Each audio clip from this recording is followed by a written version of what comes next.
எல்லாருக்கும் வணக்கங்க. நம்மளோட சபா ஹெர்ப்ஸ் சேனலில் இன்றைக்கி தேங்காய் அறுவடை அதை குமிக்கிறத பற்றி பார்க்க போகிறோம். நம்ம சேனல் இதுவரை சப்ஸ்கிரைப் பண்ணாதவங்க உடனே சப்ஸ்கிரைப் பண்ணுங்கள். நம்ம வீடியோ பிடிச்சிருந்துச்சுன்னா லைக் பண்ணுங்கள், ஷேர் பண்ணுங்கள். உங்களோட கருத்துக்களை கமெண்ட் பாக்ஸில் கமெண்ட் பண்ணுங்கள். வாங்க வீடியோக்குள்ளே போகலாம். புரட்டாசி கடைசி வாரங்க, அதாவது அக்டோபர் மாதம் 10 தேதிக்கு மேலே ஆயிடுச்சு. தேங்காய் வெட்டியிருக்காங்க. இந்த மழைக்காலங்களில் பொதுவாக தேங்காய் அறுவடையில் என்ன ஒரு சின்ன சிக்கல் இருக்கும் அப்படின்னோம்னா, தேங்காய் அதிகமாக தேவைப்படும் மழை காலத்தில். ஆனால் மரங்களில் காய்கள் அதிகமாக முத்தாது. என்ன காரணம்னா, வெயில் அதிகமாக இருக்காது. அந்த ஒரு காரணத்தினால காய் வரத்து ரொம்ப குறைவாக இருக்கும், விலையும் கொஞ்சம் கூடுதலாக இருக்கும். தீபாவளி வேறு வருது. இந்த வாரத்தில் காய்களோட விலை கூடுதலாக இருக்கும், ஆனால் வரத்து ரொம்ப குறைவாக தான் இருக்குது. நம்ம தோப்புலையே ஒரு மரத்துக்கு சராசரியாக 4லேருந்து 5 காய், அதிகபட்சம் 6 காய், அவ்வளோதான். ஒரு சில மரங்களில் காயே இல்லை, ஒரு சில மரங்களில் 1 காய் 2 காய் மட்டும்தான் இருக்குது. ஏறி வெட்டுறதுக்கு கூட கட்டுப்படி ஆகாது. ஆனால் நல்லா பராமரிக்கிறது, நல்லா உழவு ஓட்டி, நல்லா எருவு, ரசாயன உரங்கள் இந்த மாதிரிலாம் ஒரு சிலர் போட்டு நிறைய விளைச்சல் எடுக்கிறாங்க.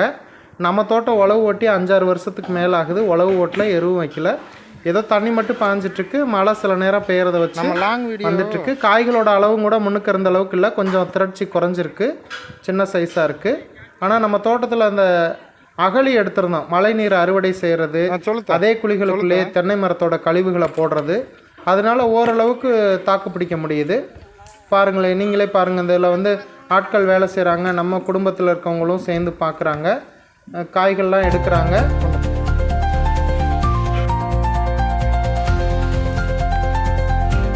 இந்த அகழிக்குள்ளே தென்னை மரத்தோட கழிவுகள்லாம் போட்டிருப்போம். அதுக்குள்ளே நிறைய பூச்சிகள், விஷ ஜந்துக்கள்லாம் இருக்கும்.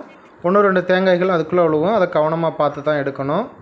நம்மளோட வேலைகளை நம்ம குழந்தைகளுக்கும் தெரியப்படுத்தணும், அவங்களும் அந்த வேலையை கற்றுக்கணுங்கிறக்காக சேர்ந்து செய்யணும் அப்படின்ற. ஆனால் குழந்தைகள் வந்து இதை ஒரு பார்வையாளராகவே வந்து பார்த்துட்டு போவாங்க. அதுகளோட சேட்டைகள், விளையாட்டு.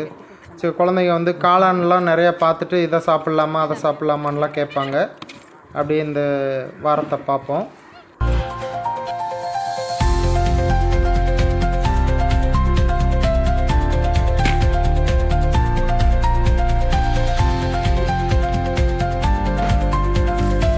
அகழிகளை சுற்றி ஒரு சில இடங்களில் களை செடிகள் புதற மாதிரி இருக்கும். போன தடவை வெட்டின காய் ஒன்று நெத்தா மாறி அதுவே கிடக்குது.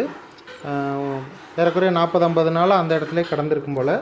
இது மாதிரி ஒரு சில காய்கள்லாம் தெரியாதனமாக நம்மளே மிஸ் பண்ணிடுவோம். அது எப்போதாவது நம்ம கண்ணில் தட்டுப்படும் போது தான் எடுக்க முடியும். எப்படி தான் தேடணும்னால் 1-2 மறைஞ்சு போகிறக்கு வாய்ப்பு இருக்குது. இது வந்து நம்ம அகழியில் நிறைய மட்டைகள் இருந்துச்சு, அதனால் அது நமக்கு இடையூறாக இருக்கும். கொஞ்சம் நெருப்பு போட்டு பொசுக்கிட்டாங்க, அதனால் அந்த இடம் கொஞ்சம் கருகலாக இருக்கும். அதனால் கீழே நிறைய கம்போஸ்ட் உருவானது அப்படியே இருக்குது. அதில் இருக்கக்கூடிய காய்கள்லாம் மேலே எடுத்து போட்டோம்னா அடுத்த ஆட்கள் அதை அள்ளிட்டு போகிறதுக்கு வசதியாக இருக்கும். கலர் காலம் சாப்பிடக்கூடாது, வெள்ளை காலம்.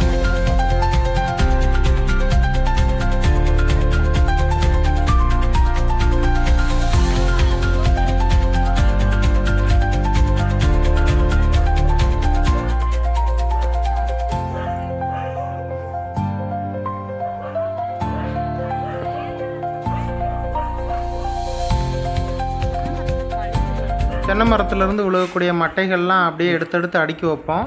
முன்னுக்கெல்லாம் அதை தீ வச்சு பொசுக்கிட்டு இருந்தோம். அதுக்கடுத்து அதை மூடாக்கு போடலான்னு மூடாக்கு போட்டோம். ஆனால் தேங்காய் பொறுக்கிறவங்க வந்து பாம்பு நடமாட்டம் அதிகமாக இருக்குது, காய் பொறுக்க வரமாட்டோம் நாங்கள். அவங்க சொல்கிறதும் நியாயம் தானே, எல்லோரும் சம்பாதிக்கிறதே உயிர் வாழ்றதுக்கு தான். பாம்பு பூச்சி கடிச்சிருச்சுன்னா என்ன செய்கிறது? நம்மளாக இருந்தாலுமே அது மாதிரி யோசிப்போம். அதனால் அந்த மட்டைகள்லாம் எடுத்து அடுக்கி வச்சுருக்கோம். இது வந்து தென்னை மட்டையிலேருந்து விளக்குமாறு கிழிப்பாங்க, ஈக்குமாறுன்னு சொல்லுவாங்க. அது கிழிச்சதுக்கப்புறம் அதை அங்கங்கே போட்டு மூடாக்கு போடுவோம். சில இடங்களில் இருக்கக்கூடியதை பொசுக்கிடுவோம்.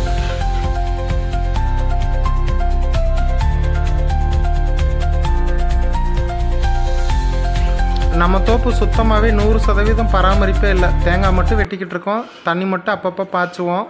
பெரும்பாலான நேரங்களில் மழை பெஞ்சறதுனால அப்படியே விட்டுருக்கோம். ஆனால் அது ஒரு சரியான அணுகுமுறையான்னு கேட்டால் நிச்சயமாக கிடையாது. அதுக்கு தேவையான எல்லா சத்துக்களும் கிடைக்குன்னா அதுக்கு எருவு, குப்பை அதெல்லாம் போடணும். அப்போ தான் நிறையா காய் கிடைக்கும். நம்மளதில் வழக்கமாக காய்க்கிறத விட 4ல் 1 பங்கு தான் காய்ச்சிருக்கு. முன்னுக்கெல்லாம் கொலைகள்லாம் தாங்காத அளவுக்கு கயிறு போட்டு கட்டுவோம். இப்போ எல்லாம் கொலையிலே 1 காய் 2 காய் தான் இருக்குது. நீங்களும் இதே மாதிரி நம்ம தோப்பு மாதிரி விட்டுறாதீங்க, நல்லா எருவெல்லாம் போடுங்க. அப்போ தான் நிறையா காய் காய்க்கும். 12 மணிக்கு மேலே ஆச்சு. அதனால டீ வடையெல்லாம் சாப்பிட்டாச்சு. சாப்பிட்டு மறுபடியும் நாங்கள் வேலையை ஆரம்பிச்சிட்டோம். இன்னும் கொஞ்சம் நேரத்தில் முடிச்சிருவோம். இந்த மாதிரி இயற்கையான சுற்றுச்சூழலோடு வாழ்கிறது ரொம்ப மகிழ்ச்சியாக இருக்கும். ஆனால் பொருளாதார ரீதியாக பார்த்தோம்னா மிகப்பெரிய கேள்விக்குறி தான் இருக்கும். அதனால் நகரத்தில் இருக்கவங்க நகரத்திலே நல்ல வேலை வாய்ப்புகளை பார்த்துக்கங்க. விவசாயம் நீங்கள் வர்றது வரவேற்புரியது தான். ஆனால் நீங்கள் எதிர்பார்க்கக்கூடிய லாபம் கிடைக்குமான்றதை உறுதி செஞ்சுக்கிட்டு வாங்க.